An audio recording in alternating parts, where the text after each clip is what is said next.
আলোচনা নিয়ে আসছেন আমাদের এই মাদ্রাসার কৃতি সন্তান। এই মাদ্রাসায় তারা হাফেজ হয়েছেন। আমাদের সন্তান হাফেজ মাওলানা মোহাম্মদ গোলাম মোস্তফা। হাফেজ মাওলানা মোহাম্মদ গোলাম মোস্তফা।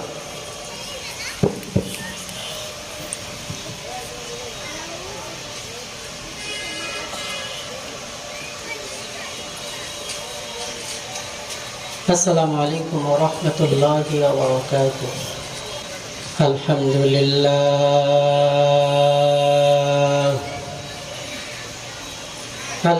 لله كفى وسلام على عباده الذين اصطفى.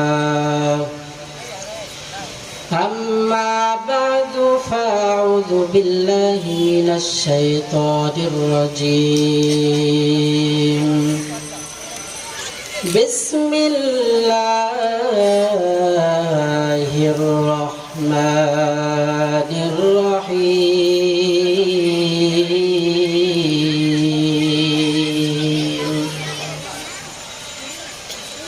الحمد لله رب العالمين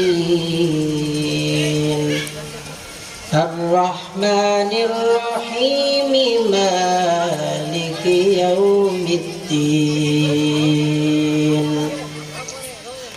وقال النبي صلى الله عليه وسلم الدنيا سجن المؤمن وجنة الكافر، أو كما قال النبي عليه الصلاة والسلام. صدق الله المولانا العظيم وصدق رسوله النبي الكريم، ونحن على ذلك لمن الشاهدين والشاكرين والذاكرين، والحمد لله رب العالمين. পৃথিবীতে কেউ স্থায়ী হয় না, হোক না সে ফেরাউন কিবা নমরুদ, কেউ ভাবে চিরকাল রয় না, কেউ ভাবে চিরকাল রয় না। ফেরাউন শেষ তক ছিল না, মৃত্যু তাকেও ছেড়ে দিল না। সব রাজা মহারাজা আর মহাবীর কাউকে সে অবকাশ দেয় না, কাউকে সে অবকাশ দেয় না। আলহামদুলিল্লাহ, ঐতিহ্যবাহী দুবলাগাড়ি ঈদগাহ হাফিজিয়া মাদ্রাসা কর্তৃক আয়োজিত বিশাল এ ওয়াজ ও দোয়ার মাহফিল, বরকতপূর্ণ এই মাজলিসের সম্মানিত সভাপতি, প্রধান অতিথি এবং সম্মানিত প্রধান বক্তা, সারা বাংলাদেশের মাটি ও মানুষের ভালোবাসার মানুষ আলহাজ মুফতি ফজলুর রশিদ মিয়া সাহেব জামাত বারকাতুহুম, আজকের এই মাহফিল অক্লান্ত পরিশ্রম করে যারাই সাজিয়েছেন, দুবলাগাড়ি যুব সমাজ ও সেরতাজ মুরব্বিয়ানে কেরাম, আমাদের শিক্ষক ও ছাত্র ভাইরা, সকলের সকল শ্রমকে আল্লাহ তাআলা জান্নাতের বিনিময়ে কবুল করেন, সকলেই বলে আমিন। আজকের এই ওয়াজ মাহফিল আসলে ওয়াজ মাহফিল, এটা অপারেশন থিয়েটার। হাকিমুল উম্মত মুজাদ্দিদুল মিল্লাত শাহ আশরাফ আলী থানভী ফারুকী রহমতুল্লাহি আলাইহি বর্ণনা করেন, যে ওয়াজ মাহফিলে আসলে প্রথমত দুইটি উপকার হয়। এক নাম্বার উপকার হলো দিলের ভিতরে আল্লাহ পাক ইলম ঢেলে দেন। আর দ্বিতীয় নাম্বার পুরস্কার বা উপকার হলো ইমানের ব্যাটারি চার্জ হয়। প্রত্যেকটা জিনিসের যেরকম আমরা মোবাইল ফোন ব্যবহার করি, একটা সময় চার্জ ফুরে গেলে আর মোবাইল ফোন চালানো সম্ভব হয় না।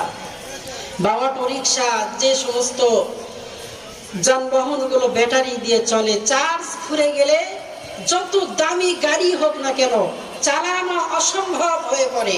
ঠিক তেমনি ভাবে মানুষের ইমানের ব্যাটারি যখন চার্জ ফুরে যায় তখন সেই ব্যক্তি আর আমল করতে পারে না। এজন্য ওয়াজ মাহফিলে আসলে আশরাফ আলী থানভী বলেন যে তার ইমান আমলের ব্যাটারি চার্জ হয়। হাদিয়ে বিল্লাহ সৈয়দ ইসহাক রাহমাতুল্লাহি আলাইহি বর্ণনা করেন যে ওয়াজ মাহফিলে কোনো ব্যক্তি যদি আসে তাহলে আল্লাহ তাআলা তাকে সমস্ত প্রকার গুনাহ থেকে মাহফুজ ও হেফাজতে রাখেন। আর অনবরত যতক্ষণ এই মাহফিলে থাকা হবে আল্লাহ তাআলা প্রত্যেকটা সময় তার আমলনামায় নেকি লিখতেই থাকবে। সুবহানাল্লাহ বলেন। সুবহানাল্লাহ বলতে কি ভয় লাগে নাকি? আর ভয় আছে? কথা বলেন, আর কোনো ভয় আছে? সুবহানাল্লাহ বলতে আর কোনো ভয় নেই। সুবহানাল্লাহ ওয়ালহামদুলিল্লাহ লা ইলাহা ইল্লাল্লাহ সুবহানাল্লাহ ওয়ালহামদুলিল্লাহ লা ইলাহা ইল্লাল্লাহ।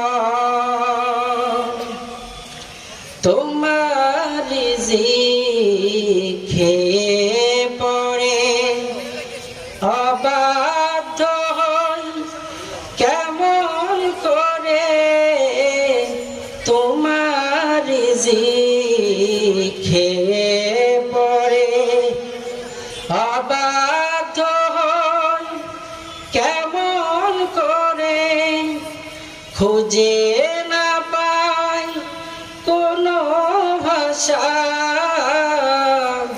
শুকুর গুজার করার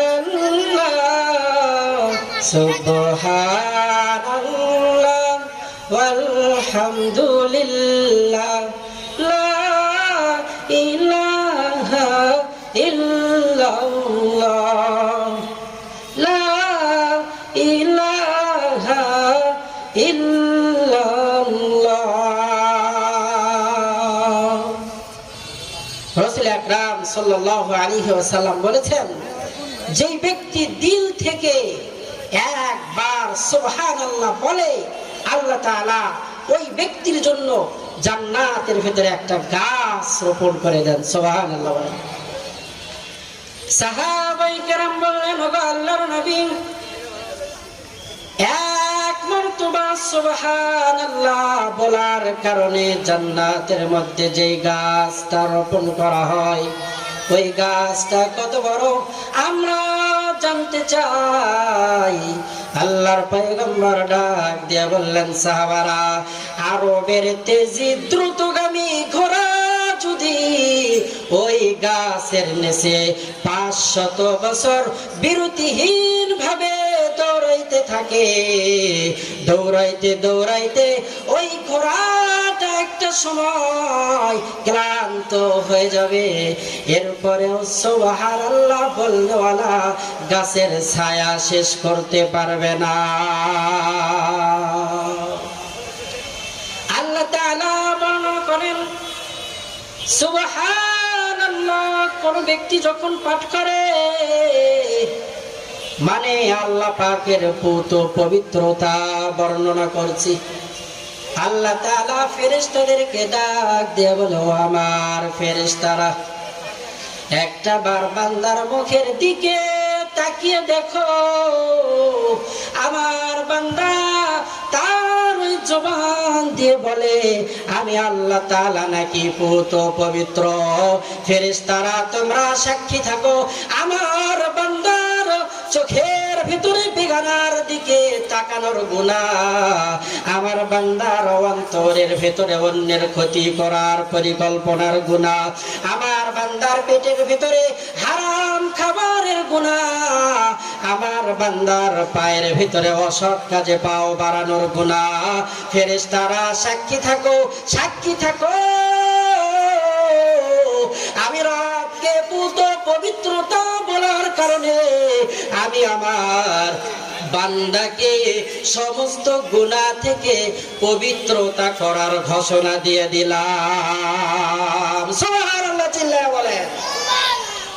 হাদিসে মুবারাকার মধ্যে আরো বলেন, যেই ব্যক্তি এক মর্তবা সুবহানাল্লাহ পাঠ করে, আল্লাহ তাআলা তার আমলনামায় সৌর জগতের অর্ধেক জায়গা নেকি দ্বারা ভরপুর করে দেয়। সৌর জগৎ কত বড় এটা কোন নবীও জানে না, নিকটতম ফেরেশতাও জানে না। একজন জানে, তার নাম আল্লাহ। আল্লাহু হুয়াস সামিউল আলিম। একজন জানে সৌরজগৎ কত বড়। এই সৌরজগতের অর্ধেক জায়গা আল্লাহ তাআলা সুবহানাল্লাহ বলনেওয়ালার জন্য সব দ্বারা পরিপূর্ণ করে দেয়। আমার পয়গম্বর বর্ণনা করেন, যেই ব্যক্তি দিল মন থেকে একবার সুবহানাল্লাহ বলে বা বলতে পেরেছে, ওই ব্যক্তির জন্য আসমান থেকে জমিন পর্যন্ত যত ফাঁকা জায়গা আছে রে, সব আমার আল্লাহ তাআলা ওই বান্দার জন্য নেকি দ্বারা ভরপুর করে দেয়। এজন্য সুবহানাল্লাহ আলহামদুলিল্লাহ বলতে আর কোন সমস্যা আছে?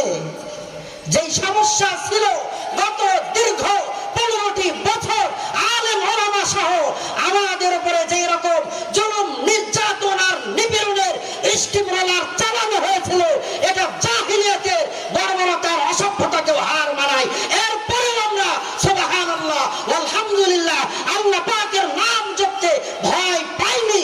এখন তো আর ভয় নাই। ওই কথা বলেন ঠিক কিনা? যে জালেম শাহী আল্লাহ পাকের নাম নিলে নাকি শব্দ দূষণ হয়। আমরা স্পষ্ট ভাষায় বলতে চাই, যারা আজানের আওয়াজকে শব্দ দূষণ বলেছে, আজানের আওয়াজ দেশে ঠিকই আছে, তারা আর দেশে নাই। কথা বলেন ঠিক কিনা? এজন্য আসুন দিল থেকে সর্বদা হার হালতে আল্লাহ আর আল্লাহ পাকের রাসূলের নাম জপ, আল্লাহ আর আল্লাহ পাকের তাকবীরে জমিনে চলবে।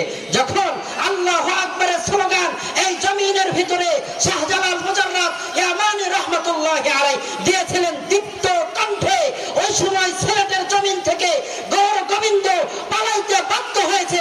আজকেও যদি ইসলাম নামক সন্ত্রাসী সংগঠন তারা যদি সেই গৌর গোবিন্দের রূপ ধারণ করে এই জমিনে আসতে চায় বা এসেছে, তাহলে তাদেরকে স্পষ্ট ভাষায় বলতে চাই, আমরা শাহজালালের উত্তরসূরি।